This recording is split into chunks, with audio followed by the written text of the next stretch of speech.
Last time क्या study किया हमने? हमने कुछ वोकैबुलरी स्टडी करने की कोशिश की फिजिक्स में। अब बात फिट है, either you are in the class और out of the class now. ये चुप, काम पे ध्यान, इधर ध्यान। हमने कल कुछ टर्मिनोलॉजीज रिवाइज की लास्ट क्लास में कि वेलोसिटी को क्या क्या नाम से याद रखा जाता है, types of velocities if you may से। आज हम टाइप्स ऑफ एक्सप्रेशन करेंगे। ये एक्सप्रेशन की टाइप्स नहीं है, एक्सप्रेशन तो एक ही होता है, लेकिन मुख्तलिफ हालतों में उसके मुख्तलिफ नाम ले लिए जाते हैं। सबसे पहला नाम, you should be familiar with this. और आपने देखना है एक्सेलरेशन किस पे बेस्ड होता है? वेलोसिटी पे। किस पे बेस्ड होता है? Change in. आप देखेंगे इन सबसे चेंज इन वेलोसिटी पे भी कोई इंपैक्ट आएगा। सबसे पहली चीज प्लीज देखिएगा, यूनिफॉर्म एक्सेलरेशन। यूनिफॉर्म एक्सेलरेशन का क्या मतलब है? लफ्ज यूनिफॉर्म का मतलब है कांस्टेंट। इसका मतलब है द रेट ऑफ डिस्प्लेसमेंट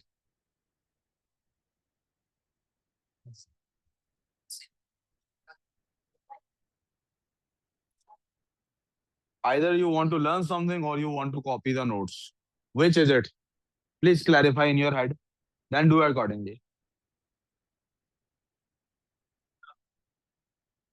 जी जी जी, आप चाहें अलग से लिखें, मुझे ये देखें कन्वीनियंट लग रहा था कि मैंने वेलोसिटी की एक तरफ की, एक तरफ एक्सप्रेशन की कर। The rate of displacement is constant. इसका क्या मतलब है? रेट ऑफ डिस्प्लेसमेंट कांस्टेंट है। मिसाल के तौर पे, for example,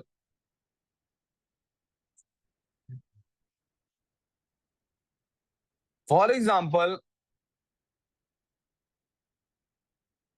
we at 10 seconds is equals to, let's say, velocity at 10 seconds जो है,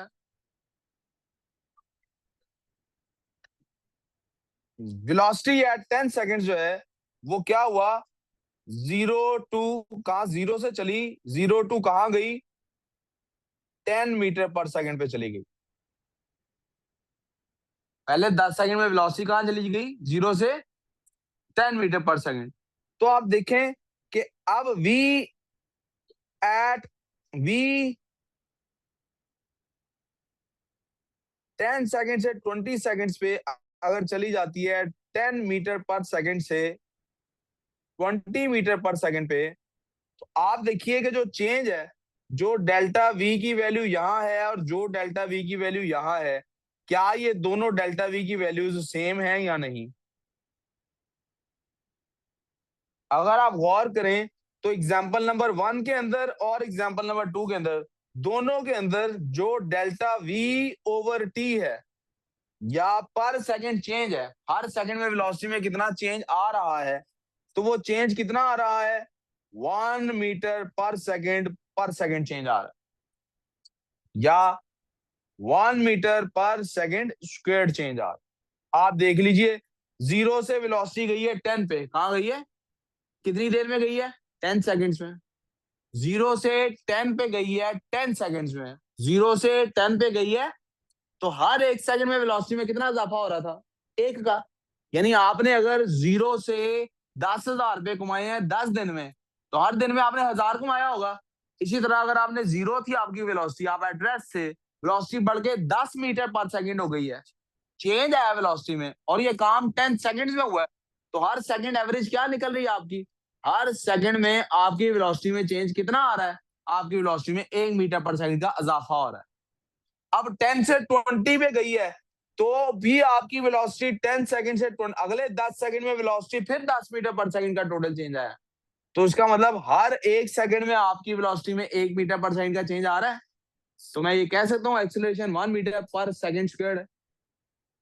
कह सकता हूँ कि नहीं कह सकता हूँ? आदि है। तो ये जो था, ये मेरा यूनिफॉर्म एक्सेलरेशन था। This was uniform acceleration from 0 seconds to 20 seconds. 0 से 20 सेकेंड में मेरा जो एक्सीलरेशन है वो यूनिफॉर्म है। कोई कंफ्यूजन? लफ्ज एक्सीलरेशन का क्या मतलब है? चेंज है वेलोसिटी में। चेंज इजाफा भी हो सकता है, कमी भी हो सकती है, लेकिन वो यूनिफॉर्म है। कितना चेंज आ रहा है ये फर्क नहीं पड़ रहा, आ कांस्टेंट रहा है चेंज। जैसे प्रॉफिट कितना हो रहा है इससे फर्क नहीं पड़ रहा, दोनों दुकानों में कांस्टेंट प्रॉफिट हो रहा है। एक दुकान को रोजाना का 1,000 रुपया प्रॉफिट हो रहा है, दूसरी को रोजाना का 2,000 हो रहा है। कितना प्रॉफिट हो रहा है इससे फर्क, वो दोनों को कांस्टेंट रहा है। That's what I am trying to explain कि कांस्टेंट या यूनिफॉर्म एक्सप्रेशन का ये मतलब है। कोई कंफ्यूजन? जी बेटे को कंफ्यूजन? We good? जब बेटे एक्सेलरेशन हो कांस्टेंट, जब एक्सेलरेशन हो, अभी एक्सेलरेशन कांस्टेंट है ना, अभी एक्सेलरेशन कांस्टेंट, जब एक्सेलरेशन क्या हो, कांस्टेंट हो, ये बात यहाँ पे एक्स्ट्रा नोट के तौर पे नोट कर लें।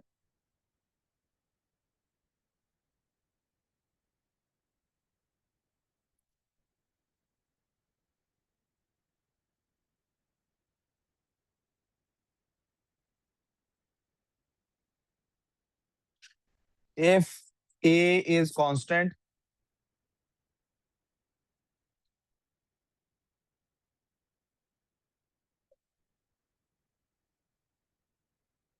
एवरेज वेलोसिटी जो है वो क्या होती है, u प्लस वी ओवर 2। याद रखनी है इसकी शर्त क्या है, अगर यू, अगर एक्सेलरेशन कांस्टेंट है तो एवरेज वेलोसिटी का ये भी फॉर्मूला एक्सेप्टेबल है। वरना दूसरा एवरेज वेलोसिटी का फॉर्मूला तो आपको पता ही है क्या है वो, average velocity is equal to, हमने लास्ट टाइम पढ़ा था एवरेज वेलोसिटी क्या होती है, टोटल डिस्टेंस ओवर टोटल। हमने लास्ट टाइम पढ़ा था एवरेज वेलोसिटी का फॉर्मूला क्या है, टोटल डिस्टेंस ओवर टोटल। तो average velocity total distance over total time से एक्सेलरेशन कांस्टेंट हो या ना हो निकल सकती है। लेकिन अगर एक्सेलरेशन कांस्टेंट है तो उसके लिए फॉर्मूला ये वाला, यानी ये फॉर्मूला सिर्फ तब अप्लाई हो सकता है जब एक्सेलरेशन क्या है, कांस्टेंट है। मैं पहले बेटे यहाँ पे ये लिख दूं बातें जो बोल रहा हूं।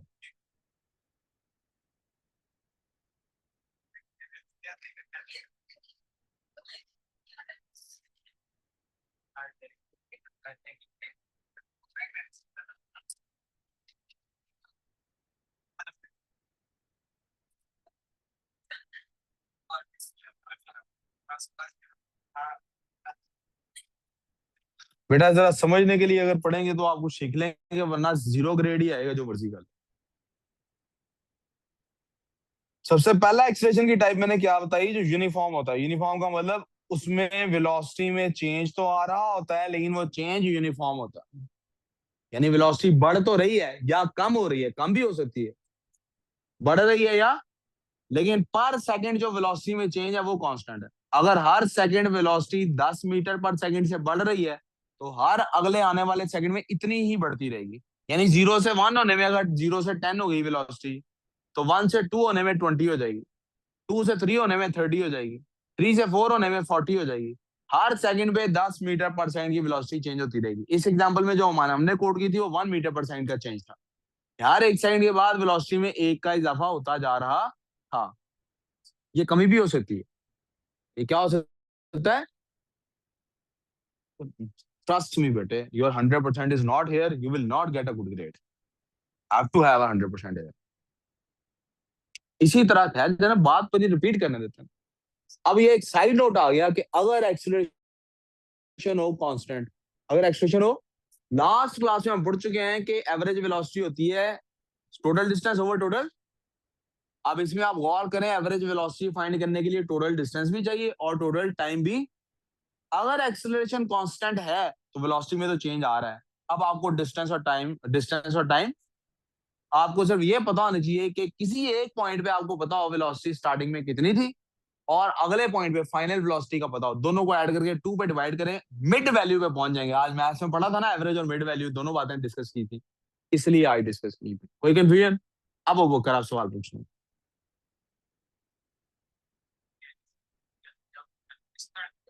मेरा ख्याल है मैंने यहाँ पे ये वाजे करने की कोशिश की है कि अगर एवरेज वेलोसिटी का अगर कांस्टेंट हो तभी सिर्फ ये लग सकता है, वरना ये आप अगर किसी और तरह अपने पास ये बात नोट करना चाहते हैं किसी और तरह नोट कर लें। शहजादियों इधर तवज्जो करो, थोड़ा सा इसको ऊपर कर दें, ये लें जी। आदिया भी कूल। बेटे आई एम टेलिंग यू, जो मर्जी कर लो, जो 100% इज नॉट हेयर, कोई अच्छा ग्रेड नहीं आएगा। आप तीनों को कह रहा हूं, यही तो मसला है, आप कुछ कर नहीं रहे, ध्यान करो।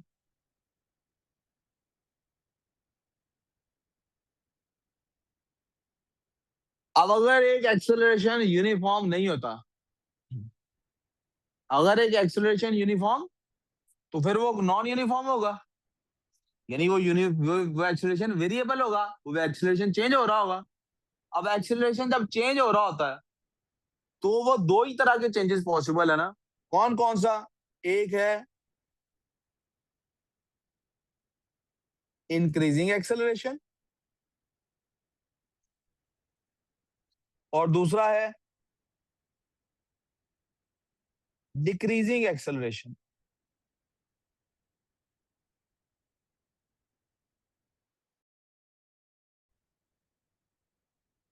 एक है इंक्रीजिंग एक्सेलरेशन, दूसरा है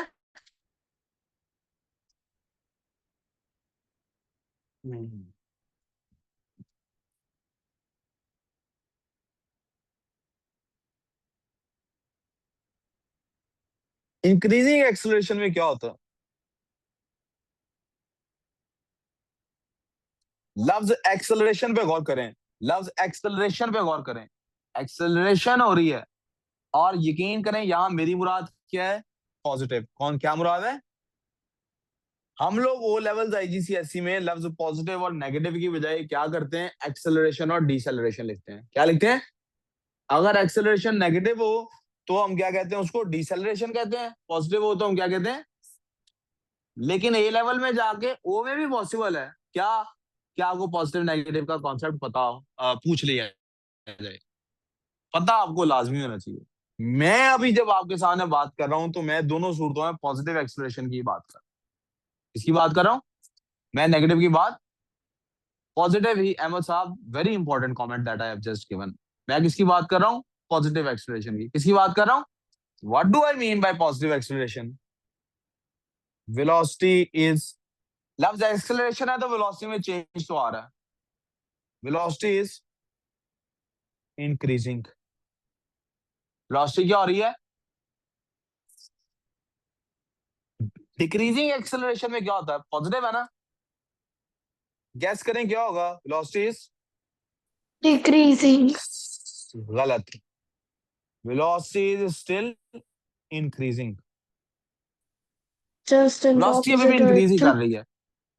velocity is still, the acceleration is decreasing, not the velocity. ध्यान में रखें, they are two different things.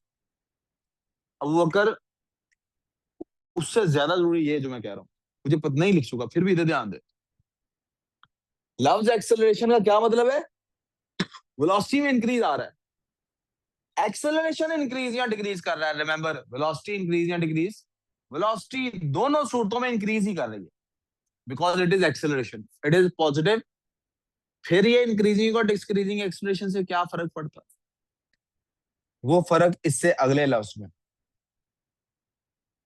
Eight an increasing rate, उसका रेट इंक्रीज कर रहा है वेलोसिटी का, और इसमें क्या हो रहा है? एट अ डिक्रीजिंग रेट, इसका रेट डिक्रीज कर रहा है। मैं एग्जांपल दोनों के लिए पहले आलूओं की या टमाटरों की लूंगा। किसकी लूंगा? आप समझिए, रोज हम टमाटर का रेट लेने जाते हैं। डे 1 पे टमाटर का रेट लिया, डे 2 पे टमाटर का रेट लिया, डे 3 पे टमाटर का रेट लिया, डे 4 पे टमाटर का रेट लिया। अब ये प्लीज पूरी तवज्जो दीजिएगा मुझे। what the things that I am describing right now you can't find them anywhere in, मुझे पता है कि ये चीजें डिस्कस नहीं होती, ना पढ़ाई जाती हैं, सीधा सीधा रट्टे शट्टे पे ले जाया जाता है। प्लीज मैं वेरी हम्बली रिक्वेस्ट कर रहा हूँ, पूरी तवज्जो मुझे दे दीजिए इस मामले में। थोड़ी देर के लिए, आपका जिंदगी भर आप मेरे एहसानमंद तो नहीं होंगे, मैं ना ही चाहता हूँ ये, लेकिन जिंदगी भर आपके काम आएगी ये बात। अब मैं किसकी एग्जांपल लेने वाला हूँ? टमाटर की। किसकी एग्जांपल ले रहा हूँ?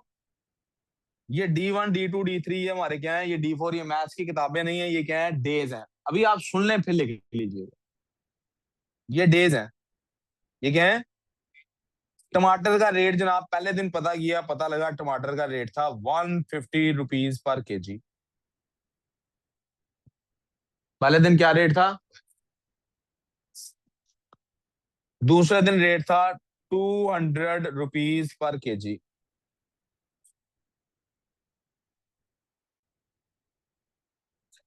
तो जो है मेरी तरफ, पहले दिन रेट गया था 150 रुपीज पर केजी, दूसरे दिन रेट गया 2। दोनों में कितने रुपए का फर्क आया? 50 रुपए का। तीसरे दिन अगर होता 250, अगर क्या होता, तो रेट बढ़ रहा है, इसका मतलब वेलोसिटी में इंक्रीज आ रहा है और कांस्टेंट चेंज आ रहा है। चेंज क्या आ रहा है? तो यूनिफॉर्म एक्सेलरेशन होता। कौन सा एक्सेलरेशन होता? अब रेट हुआ है 280 रुपीज पर केजी। क्या डे 1 से डे 2 इंक्रीज आया है? क्या डे 2 से डे 3 इंक्रीज आया? मैं D3 से D4 भी इंक्रीज लेके आऊंगा।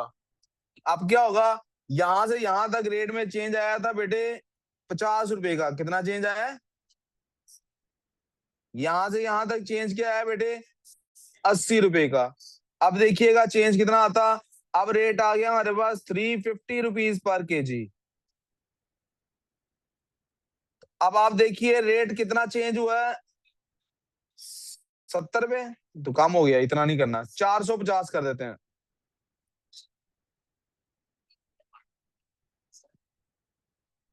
रेट बढ़ा है हर डे में, और अब रेट में फर्क कितना आ गया है? कितना रेट में फर्क आ गया बेटे? 170 रुपए का। So it is 130. Increasing, the velocity is increasing, the velocity is at an increasing rate.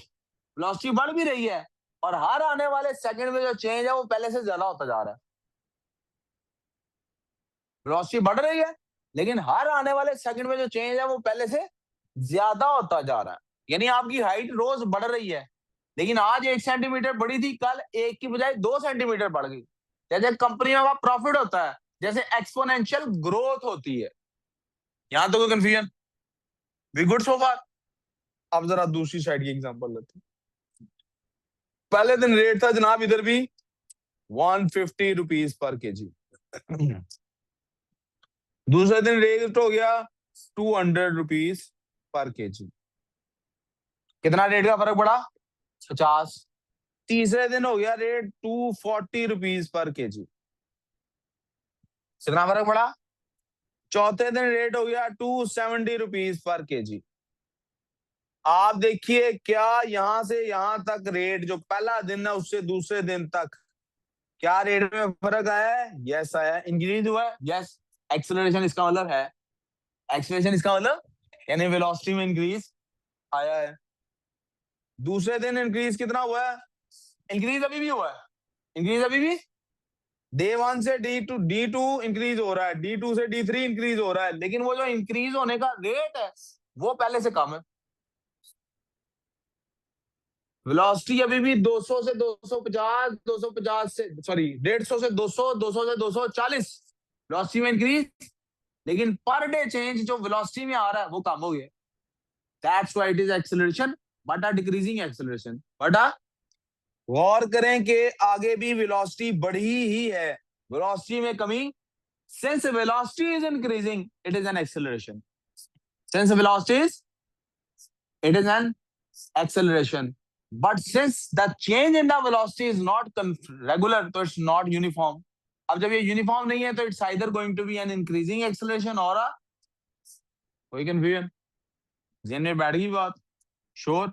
पक्की बैठ गई जेन?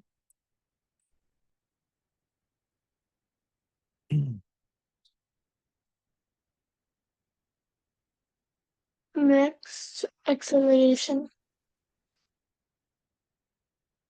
यहां से साबित हुआ कि मेरे पास एक्सेलरेशन पॉजिटिव भी होता है और एक्सेलरेशन शायद नेगेटिव भी होगा। एक्सेलरेशन शायद पॉजिटिव भी होगा और एक्सेलरेशन शायद नेगेटिव भी। यार देखना यार, ये तुम लोग बैठ जाके बात कर लो यार, तुम लोगों को कैसे अक्ल आनी यार? कौन सी दुनिया से उठ के आए हो? पता नहीं कौन सी दुनिया में रहते थे पहले। यानी कैसे ऐसे साइंस पढ़ी जा सकती है? आसानी करो जिंदगी में, कुछ और पढ़ लो, या किसी ऐसे बंदे से पढ़ लो जिसको परवाह ना हो, या ऑनलाइन पे चले शिफ्ट हो जाओ। जो मर्जी कर रहे हो घर बैठे, मैनू की पता। यहां से मैं आपको बताना चाहता हूं, एक लफ्ज है पॉजिटिव एक्सेलरेशन, और एक लफ्ज है नेगेटिव एक्सेलरेशन।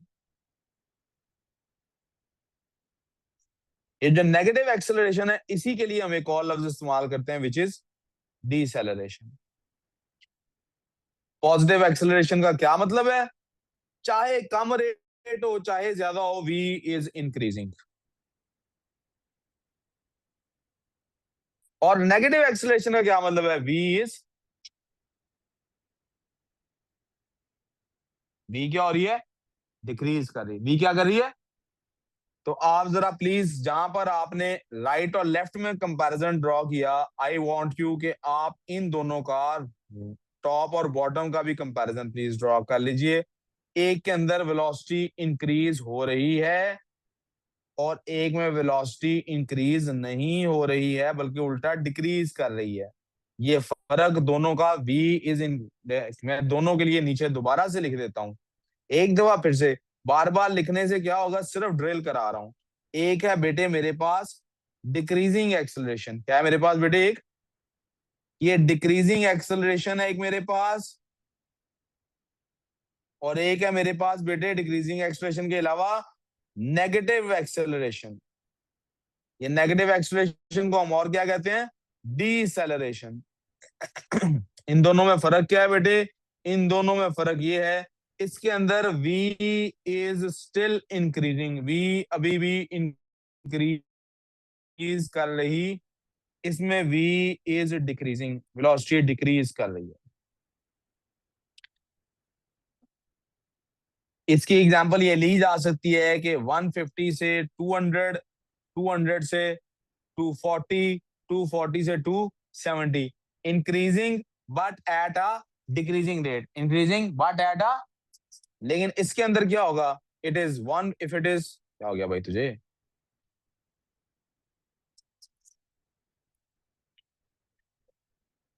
जी बेटे एक minute. It if it is 150, तो 150 के बाद it will go 140, 130 and so on. इसमें डिक्रीज, राइट साइड पे आपकी डिक्रीजिंग वेलोसिटी है, लेफ्ट साइड जब लफ्ज एक्सेलरेशन आ गया है, तो there is no concept of decrease, अब इंक्रीज ही हो रहा है। अब क्या हो रहा है? Are we good so far? ज्यादा खलारा तो नहीं मच गया? सवाल कोई पूछा नहीं, मिलने आई थी बस, ग्रीन सूट दिखाना था, आपने नया खरीदा है। हाँ, कल किस टाइम आऊंगी बोला? कल आप आएंगी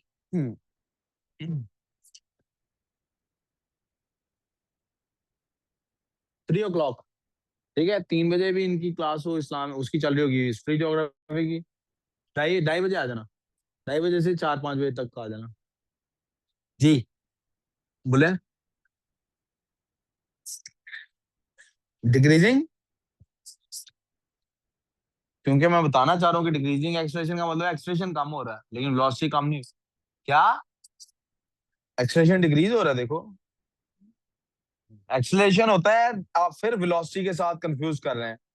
एक्सलेशन होता है रेट इसका, पर डे देखो, पहले 50 का चेंज आया था, नेक्स्ट डे 40 का चेंज आया, नेक्स्ट डे 30 का चेंज आया, पर डे चेंज आ रहा है, चेंज लेकिन कम आ रहा है पहले से। बेटे आप इधर वाली, यहाँ कुछ मैंने कंपेयर किया था इंक्रीजिंग और डिक्रीजिंग एक्सेलरेशन को, वेलोसिटी दोनों में इंक्रीज हो रही थी। उसके बाद मैंने कहा डिक्रीजिंग एक्सेलरेशन और पॉजिटिव नेगेटिव को कंपेयर कर लें। पॉजिटिव का मतलब है वेलोसिटी बढ़ रही है, चाहे इंक्रीजिंग रेट पे बढ़े, चाहे डिक्रीजिंग रेट पे बढ़े, चाहे यूनिफॉर्मली बढ़े, लेकिन वेलोसिटी बढ़ रही है। नेगेटिव एक्सेलरेशन होता है कि वेलोसिटी कम हो रही है। फिर मैंने एक दफा फिर से ड्रिल कराने के लिए कंपेयर करा दिया है यार, कहीं बच्चे कंफ्यूज ना कर लें डिक्रीजिंग एक्सेलरेशन को डीसेलरेशन से, दोनों डिफरेंट चीजें हैं। डिक्रीजिंग एक्सेलरेशन का मतलब वेलोसिटी बढ़ रही है, लेकिन एट अ डिक्रीजिंग रेट, लेकिन एट अ, और डीसेलरेशन का मतलब वेलोसिटी अब कम हो रही है।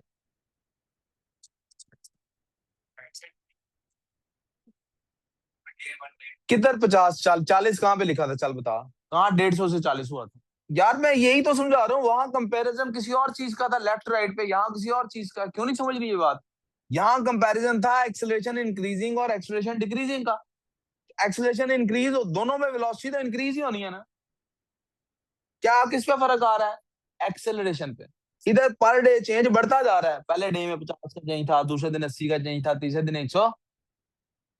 इधर पर डे चेंज कम होता जा रहा है, बढ़ रहा है, चेंज आ रहा है, बढ़ रही है वेलोसिटी, लेकिन क्या हो रहा है? 50, फिर 40 बढ़ी, फिर 30 बढ़ी। आप वेलोसिटी पे फोकस करना चाहते हैं कि एक्सेलरेशन पे? ये सोचें पहले, किस पे फोकस करना चाहते हैं?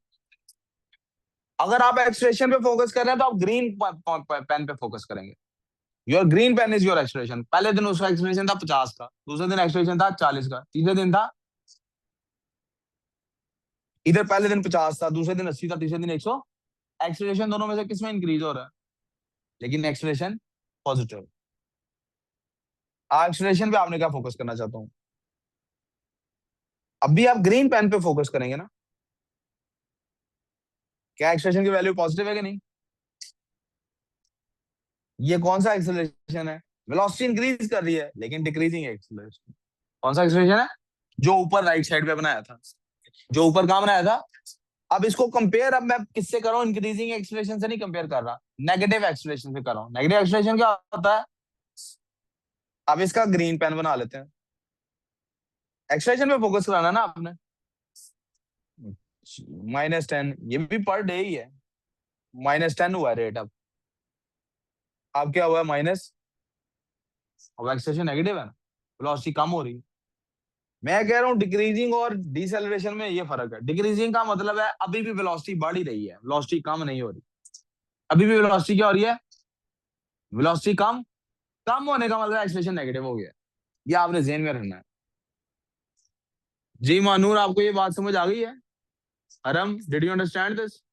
यू श्योर सबको समझ आ गई? Raima, be clear on this?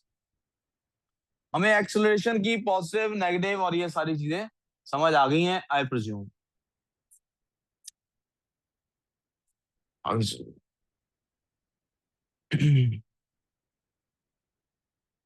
Sir, it's like जी बेटा, कोई बात नहीं, आपने कोई काम है तो कर रहा हो, मुझे तो क्लास भी कंटिन्यू करनी है। इंग्लिश में मैंने केमिस्ट्री को भी टच करना है।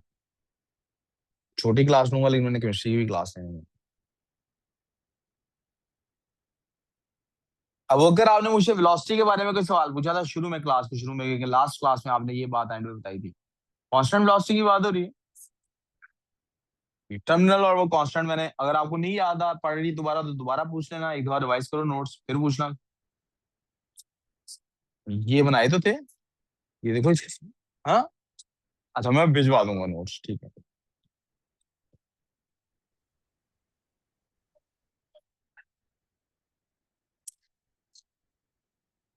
यहां से आगे बेटे अब हमारी बात, जी बेटे, यहां से आगे बेटे हमारी बात अब कंटिन्यू होती है मैथ्स में।